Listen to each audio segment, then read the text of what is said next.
When I was 5 years old, I was in a tornado. And I'm going to tell you a little bit about that. I grew up in Wichita, Kansas, and this would have been in September of 1965.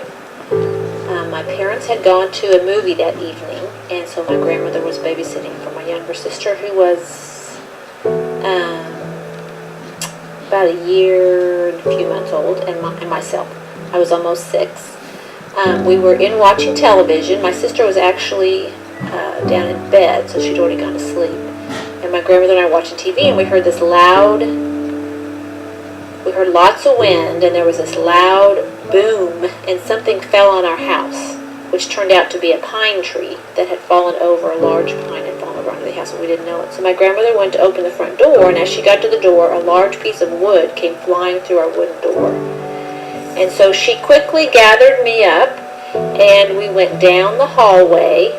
And at that point in time, we did not have a basement in that house. We did have a crawl space, but we did not have a basement. So what you did then was you just closed all the doors in a hallway, and you went into the hallway. So my grandmother closed the doors and put me in the hallway, and then went into my sister's bedroom.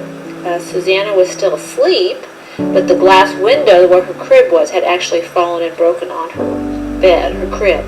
But she was fine. She was not injured. But so she had to clean the glass off my sister, and then the three of us sat in the hallway until the storm had passed by. I do remember it sounding like a train. Those are the things that people say about tornadoes. It sounds like a train, lots of wind and noise. So we stayed there until the storm had passed, and then my grandmother went into my parents' room and cleaned the glass off their bed and put us into that bed while she went trying to figure out how she was going to get, just to get through the house. It was almost impossible. My parents were actually at a movie that evening, and during the movie, what I was told was they were called out of the movie. Somebody came over a loudspeaker and asked, would Mr. and Mrs. Harris please come to the lobby?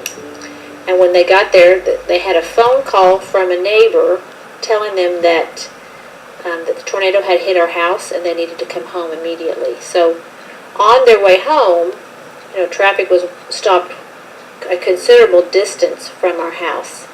And on the radio, they heard that everything at the corner of 13th and Farmstead had been destroyed, which was where we lived. So they had a very anxious drive home, trying to find out what had happened to my sister and I, my grandmother, in our home.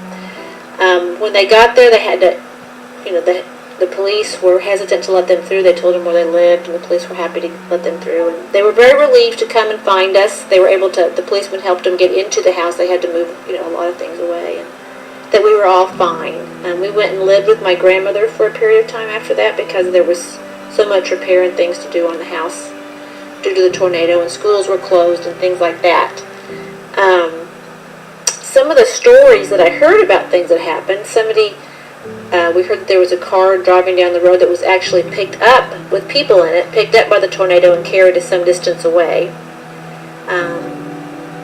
Most of the homes in our area were all destroyed but the frame. There were many, we heard of several different odd things that happened. There was somebody having a dinner party when the tornado hit, and the guests and everyone went to the basement. Once the tornado had passed, they came upstairs, and the house was all gone, but the table was still perfectly set. Nothing had been destroyed. So it was a very exciting and scary time for a 5-year-old, and we went, and it took several weeks to get the house repaired, and then we were able to come back and live there.